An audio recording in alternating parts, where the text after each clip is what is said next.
Assalamualaikum warahmatullahi wabarakatuh. Selamat datang di kelas prakarya 8 SMP Negeri 1 Ginu. Bagaimana kabarnya hari ini anak-anak? Semoga selalu dalam lindungan Allah Subhanahu wa Ta'ala.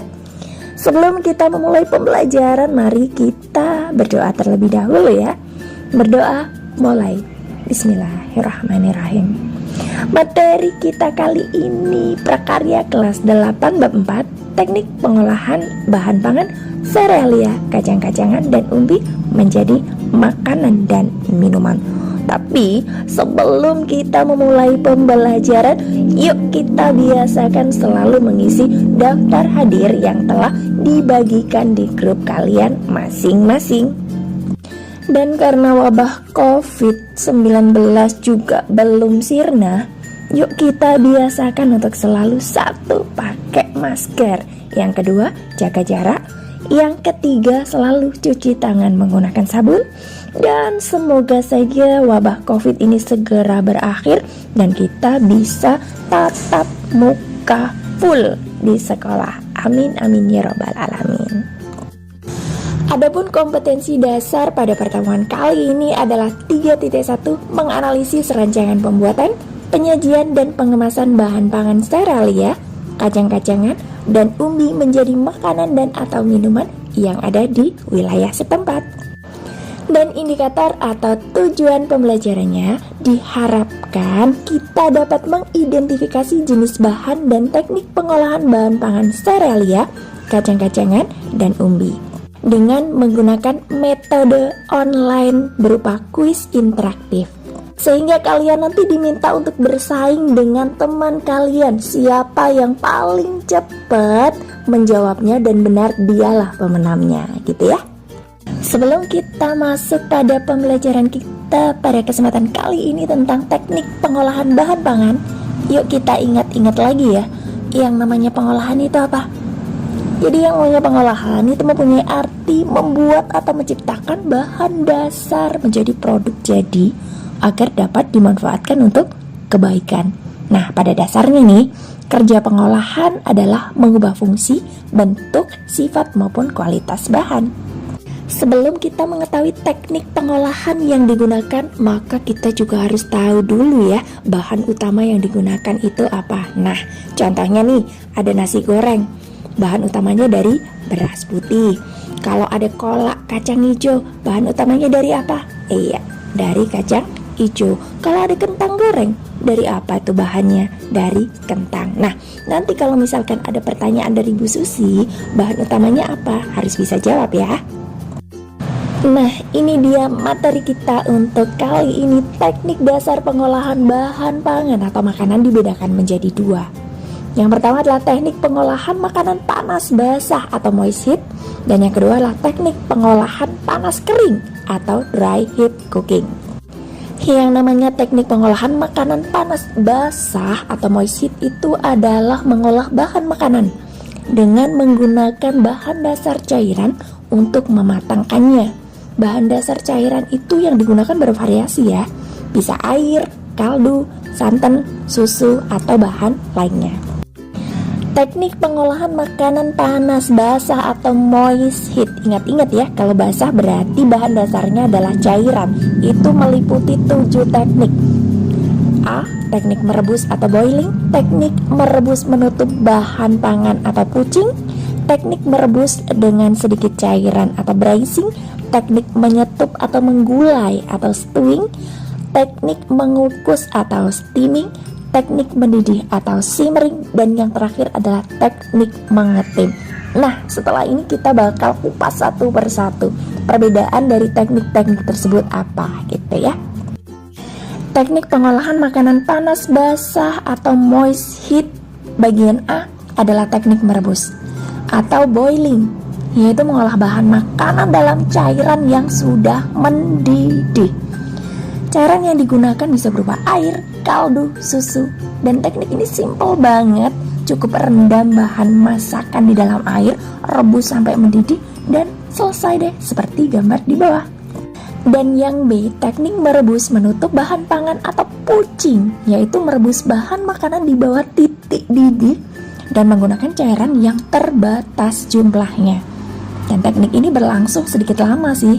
Suhu dalam air bersih berkisar 92 sampai 96 derajat Celcius seperti gambar di samping.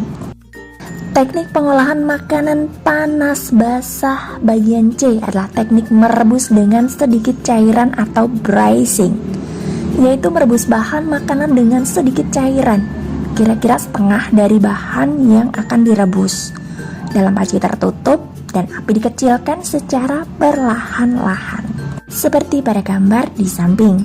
Next yang D, teknik menyetup, menggulai, stewing, menyemur, yaitu mengolah bahan makanan yang terlebih dahulu ditumis bumbunya dan direbus dengan cairan yang berbumbu dan cairan yang tidak terlalu banyak dengan api sedang, seperti pada gambar di samping. Teknik pengolahan makanan panas basah atau moist heat bagian E adalah teknik mengukus atau steaming, yaitu memasak bahan makanan dengan uap air mendidih. Teknik ini biasa dikenal dengan mengukus.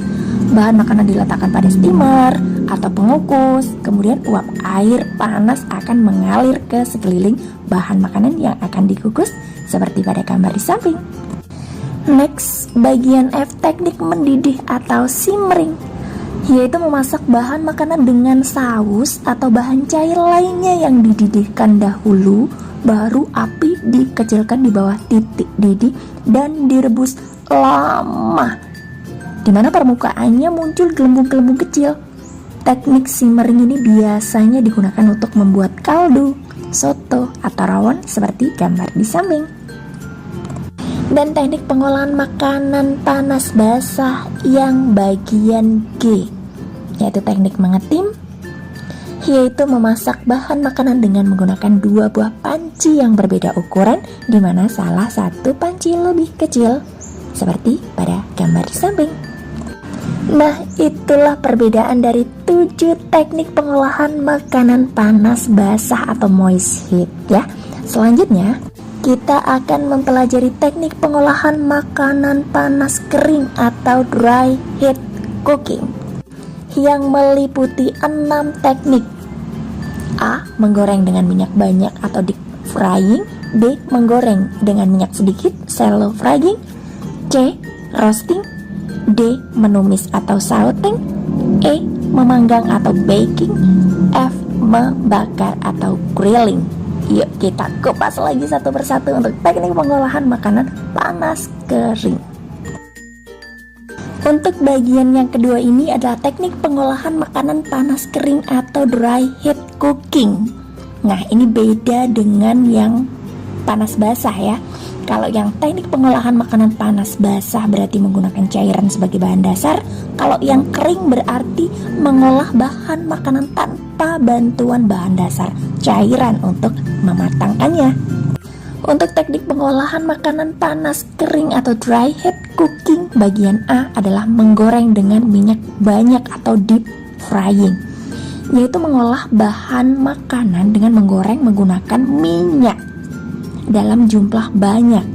Yang digoreng benar-benar tenggelam dalam minyak untuk memperoleh hasil yang crispy atau kering ya, seperti pada gambar di samping.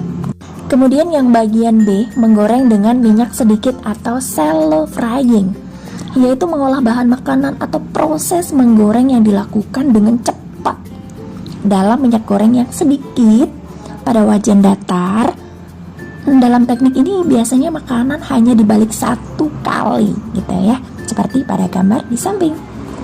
Next, untuk teknik pengolahan makanan panas kering bagian C adalah roasting, yaitu mengolah bahan makanan dengan cara memanggang bahan makanan dalam bentuk besar di dalam oven.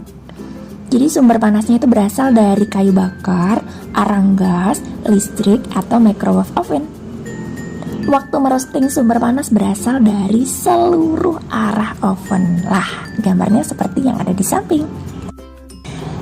Teknik pengolahan makanan panas kering atau dry heat cooking bagian D adalah menumis atau sauteing, yaitu memasak dengan menggunakan sedikit minyak olahan dan bahan makanan yang telah dipotong kecil atau diiris tipis, yang dikerjakan dalam waktu sebentar dan cepat diaduk-aduk serta ditambah sedikit cairan sehingga sedikit berkuah atau basah. Cairan yang biasa ditambahkan adalah saus, krim, dan sejenisnya. Cairan ini dimasukkan pada saat terakhir proses pemanasan ya, seperti pada gambar di samping. Next, untuk teknik pengolahan makanan panas kering bagian E, memanggang atau baking, yaitu mengolah bahan makanan di dalam oven dengan panas dari segala arah tanpa menggunakan minyak atau air. Baking itu memiliki metode sebagai berikut. Ada memanggang kering, ada memanggang dalam oven menambah kelembapan, dan ada memanggang dengan menggunakan 2 wadah. Berikut penjelasannya. Teknik baking atau memanggang kering itu ketika memanggang dengan oven, bahan makanan akan mengeluarkan uap air. Nah, uap air ini akan membantu proses pemasakan bahan makanan. Digunakan untuk produk pastry dan roti. Selain itu, digunakan pula untuk memasak daging dan ikan, seperti pada gambar di samping. Sedangkan untuk memanggang dalam oven menambah kelembapan, yaitu memanggang bahan makanan. Masukkan wadah berisi air yang akan mengeluarkan uap air yang masuk ke dalam oven, menyebabkan kandungan air dalam bahan makanan bertambah dan akan menambah kualitas makanan. Nah, contohnya di sini adalah kentang, roti, kue, sponge cake, biskuit, ikan, dan sayuran seperti pada gambar di samping. Teknik baking yang ketiga, memanggang dalam oven dengan menggunakan 2 wadah. Wadah pertama berisi makanan dan wadah kedua berisi air. Wadah pertama dimasukkan ke dalam wadah kedua sehingga panas yang sampai ke bahan makanan lebih lambat. Nah, contohnya di sini adalah puding karamel, hot pudding Frankfurt seperti pada gambar di samping. Teknik pengolahan makanan panas kering atau dry heat cooking yang keenam atau yang terakhir ya, itu adalah membakar atau grilling, yaitu mengolah makanan di atas lempengan besi panas atau griddle atau di atas pan dadar atau teflon yang diletakkan di atas perapian langsung. Suhu yang dibutuhkan sekitar 292 derajat Celcius. Grilling juga dapat dilakukan di atas bara langsung dengan jeruji panggang atau bahan lainnya. Jeruji ini berfungsi sebagai penahan bahan makanan yang sedang dimasak atau dipanggang. Selain itu, berfungsi juga untuk membuat bagian yang matang dan gosong berbentuk jeruji bola. Nah, contohnya seperti gambar di samping. Demikianlah yang bisa Ibu sampaikan pada pertemuan kali ini dan semoga bermanfaat ya. Apabila ada yang kurang jelas bisa ditanyakan di grup kalian masing-masing dan silahkan masuk pada link tugas yang telah Ibu bagikan di grup kalian masing-masing. Oke, selamat mengerjakan dan wassalamualaikum warahmatullahi wabarakatuh.